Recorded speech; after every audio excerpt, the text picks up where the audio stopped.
अगले दिन सुबह 10 बजे मकामी मस्जिद में आली की रस्म काल थी। वही इमाम साहिब जिन्होंने 10 बजे आली का ख़त्म कुल पढ़ा था, 11 बजे मेरे घर पर मेरा सानिया से निकाह पढ़ा रहे थे। है ना हैरत वाली बात। हम अगर गौर करें तो हम सब की ज़िंदगियों में ऐसे बेशुमार हैरत अंगेज़ वाक़यात मिलेंगे। निकाह के वक्त हमारा घर मेहमानों से भरा पड़ा था।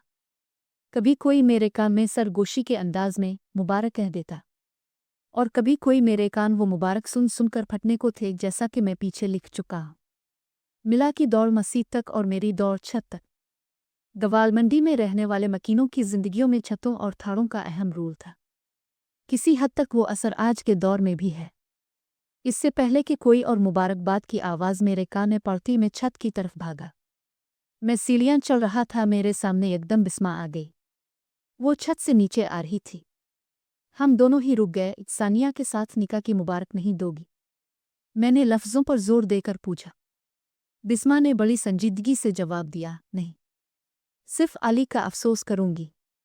महरोज़ अली की मौत का दिली दुख हुआ है मुझे। बिस्मा ने ये कहा और जल्दी से नीचे की तरफ चली गई और मैं छत पर पहुंचा तो मैंने देखा ढेर सारे माल्टे आरिफा के सामने पड़े थे और वो दुनिया से बेनियाज माल्टों को नमक लगा लगा कर खा रही थी। आरिफा ने मुझे देखा तो जल्दी से सफाई देने लगी। तनवीर को पता है मेरा ब्लड प्रेशर हो जाता है, इसलिए माल्टे खा रही हूँ। मैंने अर्ध गिर्द देखने के बाद पूछा, तनवीर कहाँ है? वो मेरे लिए केले लेने गया है। खाली माल्टे ही लाया था। मैंने कहा, जाओ केले भी लेकर आओ। अब तो मैं छत पर भी नहीं रुक सकता था। मैं नबील के घर की सीढ़ियाँ उतरने लगा। वे महरोज़, माल्टे तो खा लो। आरिफा ने मुझे पीछे से आवाज़ लगाई।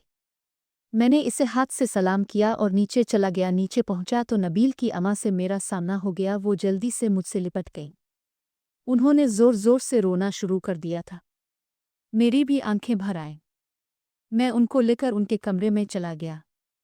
उनको चुप करवाया तो उनका मेरी तरफ ध्यान आया।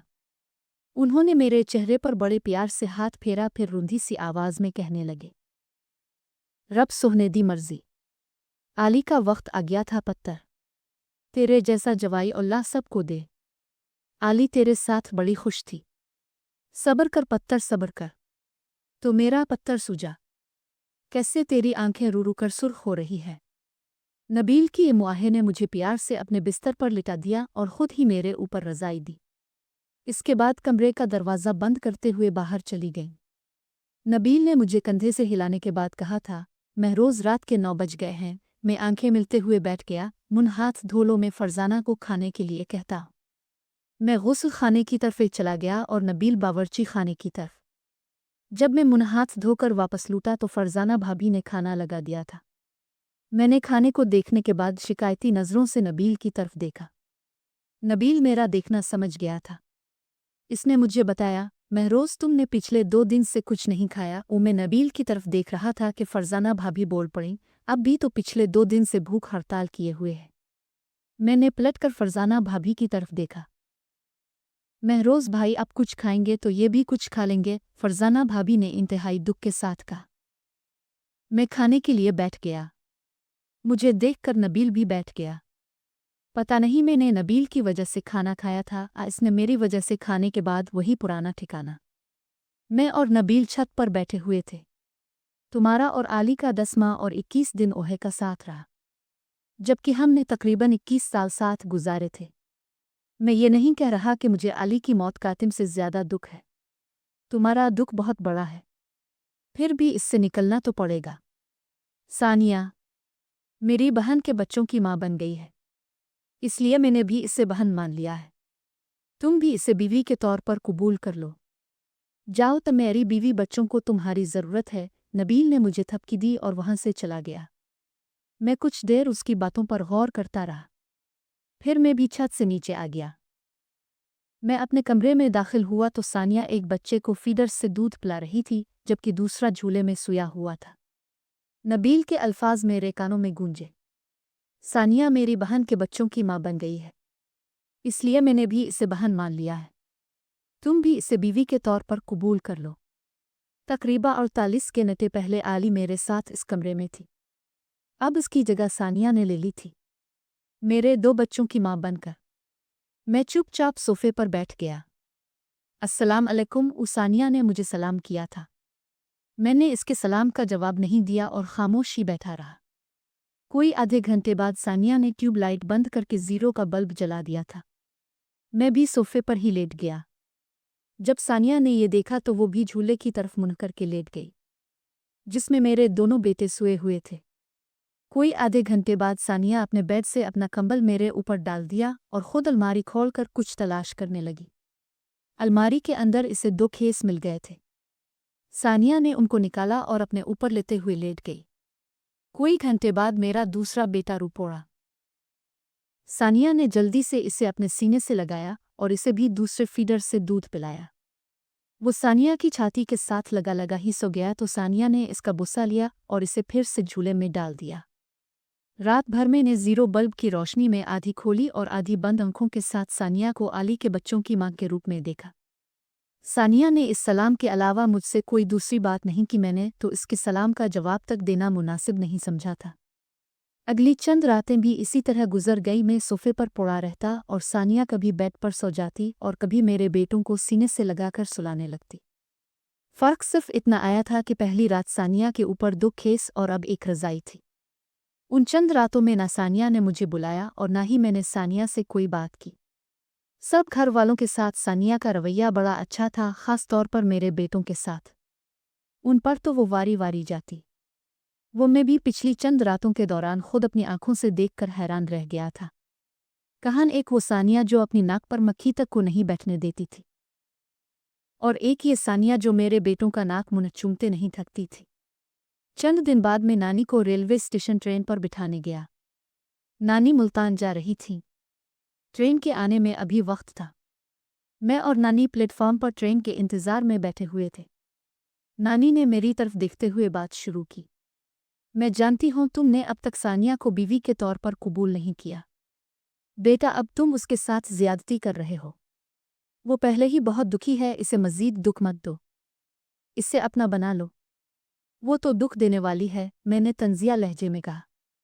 नानी ने मेरी तरफ सवालिया नज़रों से देखा और फिर पूछने लगे, क्या दुख दिया है इसने तुम्हें? यही ना कि इसने तुम्हारी बजाय इस मुए डीलर से शादी कर ली। और बताओ। हाँ, बाप की थानेदारी पर इसको गुरूर ज़रूर था, मगर उसके बाप का रुतबा और ओहदा भी इसका घर नहीं बचा सका। तुम्हें पता है वो डीलर इसे शराब पीकर मारा करता था। जब अली और सानिया फ़ोन पर बात करती थीं तो इसे लगता था कि सानिया तुमसे बातें करती है। इस कमीने ने सानिया पर बड़े जुल्म ढाए हैं। यहाँ ना जाओ, वो ना करो, इससे ना मिलो। बात बात पर रोका टोकी करता था वो बेगैरत। एक दिन टेलीफोन का बिल देखकर सानिया से कहने लगा, अपने यार को लाहौर कम फ़ोन किया करो। सानिया ने सफाई दी कि मैं तो आली से बात करती हूँ, तो गुस्से से चलाया, टेलीफोन का बिल तुम्हारा बाप देगा। सानिया ने इसे मना किया कि वो इसके बाप को बीच में मत लाए, तो इसने सानिया को बहुत मारा। जब ये खबर तेरे खालू तलत को पता चली तो इसने खुर्रम की खूब मुरम्मत की। खुर्रम ने गुस्से में आकर सानिया को तलाक दे दी और मुल्तान ने यह खबर मशहूर कर दी कि सानिया का अपनी खाला के बेटे महरोज से चक्कर था, इसलिए मैंने इसे तलाक दी है। आली को लगता था कि इसकी वजह से ही सानिया को तलाक हुई है, इसलिए वो सानिया का तुमसे निकाह करवाना चाहती थी। आली ने सानिया से भी बात की थी। पहले तो इसने इनकार कर दिया था, फिर आली के समझाने पर वो मान गई, मगर तुम नहीं माने थे। अगर आली जिंदा होती तो वो भी सानिया के साथ तुम्हारा निकाह करवा के ही दम लेती। महरोज बेटा, सानिया थोड़े गुस्से वाली है, सबके साथ घुलती मलती नहीं, खरी बात करती है। सबका अपना अपना मिजाज होता है, इसका भी है। उन सब बातों के बावजूद वो दिल की बड़ी अच्छी है। इंजन की सीटी बज गई थी। नानी की ट्रेन प्लेटफॉर्म पर आ चुकी थी। अगर ट्रेन न आती तो नानी की बातों का सिलसिला मज़ीद चलता। मैंने नानी को ट्रेन में बिठाया। जब मैं वापस आने लगा तो नानी ने मेरा माथा चूमा और बड़ी मोहब्बत से कहने लगी, सानिया का ख्याल रखना। मैं सोफे पर लेटा हुआ सानिया को ही देख रहा था। इसने मेरे बेटे को झूले में डाला ही था कि मैं सोफे से इसके सामने जा खड़ा हुआ। सानिया अचानक मुझे अपने सामने देखकर डर गई। इससे पहले कि मैं कोई बात शुरू करता, मेरे बेटे ने रोना शुरू कर दिया। ये बड़ा नहीं छोटा है, सानिया ने मेरे बेटे को झूले से गोद में लेती हुए कहा। बड़े छोटे की पहचान कैसे करती हो? दोनों एक जैसे ही लगते हैं। माँ को पहचान हो जाती है, सानिया ने छोटे को सीने से लगाते हुए ममता की आंख के मुताल्लिक बताया। इनके नाम नहीं रखने किया। मैंने पूछा, आपका मौत ठीक हो तो? सानिया ने मुझ पर शिकवे से भरपूर निगाह डाली। मैं थोड़ा सा शर्मिंदा हुआ। छोटा सो गया तो सानिया ने इसे झूले में डालते हुए कहा, आली ने मुझे 2 नाम बताए थे। तुम्हें बताए थे? मुझे हैरत का शदीद धचका लगा। सानिया ने गर्दन को बड़े फखर से हिलाते हुए कहा, बड़े का नाम रेहान और छोटे का जोदान। तो फिर ठीक है, बड़ा रेहान और छोटा जोदान। मैंने इसी वक्त आली के बताए हुए नामों पर तस्दीक की मेहर लगा दी। मैं और सानिया आमने सामने खड़े थे। मैंने ही बात शुरू की। थैंक्स साना। किस बात पर? मेरे बच्चों की माँ बनने पर। माँ तो मैं आली के बच्चों की बनी हूँ, आपकी तो सिर्फ बीवी हूँ। ये क्या बात हुई सानिया? अब आप मुझे सानी भी कह सकते हैं। अब क्यों कह सकता हूँ? अब हक है आपके पास। मैं आपकी बीवी हूँ। जिस तरह आप मुझसे एकतरफा मोहब्बत करते थे, मैं भी इसी तरह एकतरफा खुर्रम को पसंद करती थी। मुझे लगता था कि अच्छी जिंदगी गुजारने के लिए रुपया सबसे अहम होता है। मैं गलत थी और आली ठीक थी। आली ने मुझसे कहा था कि शौहर बुरा हो तो गाड़ी बंगले का क्या करना। मैं आली को फ़ोन पर अपने बड़े बड़े दुखड़े सुनाती और वो मुझे अपनी छोटी छोटी खुशियाँ बताती।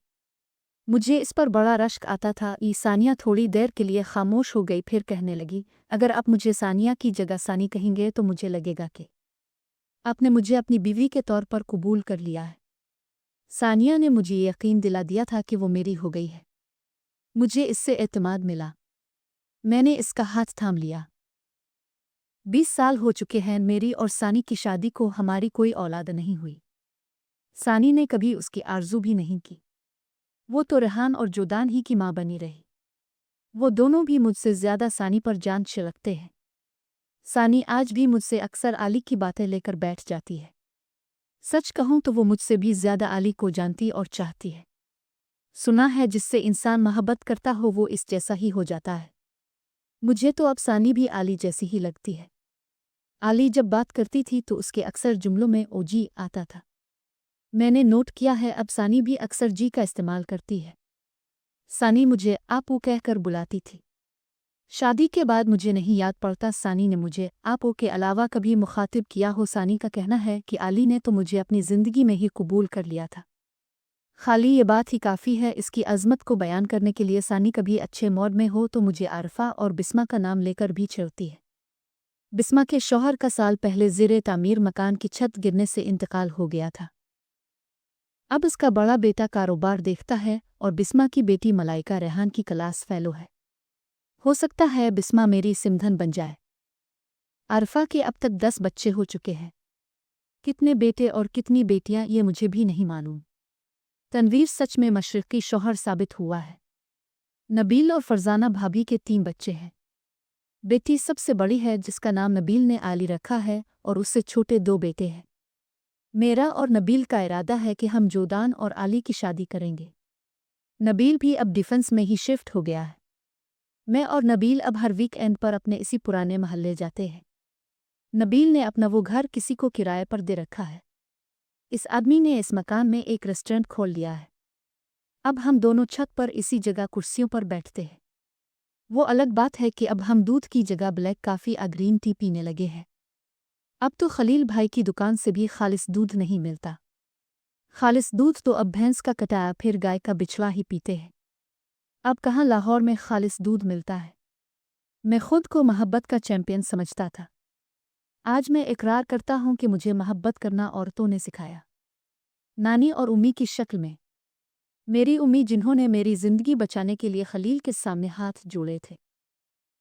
कभी बहनों की शक्ल में जो खलील के पैरों से मेरी खातिर लिपट गई थी। आली।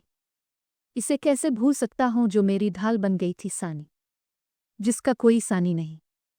इसने मेरे बच्चों की खातिर अपनी जवानी गाल दी। आली और सानी उन दोनों ने मेरी ज़िंदगी को गुलजार बना दिया।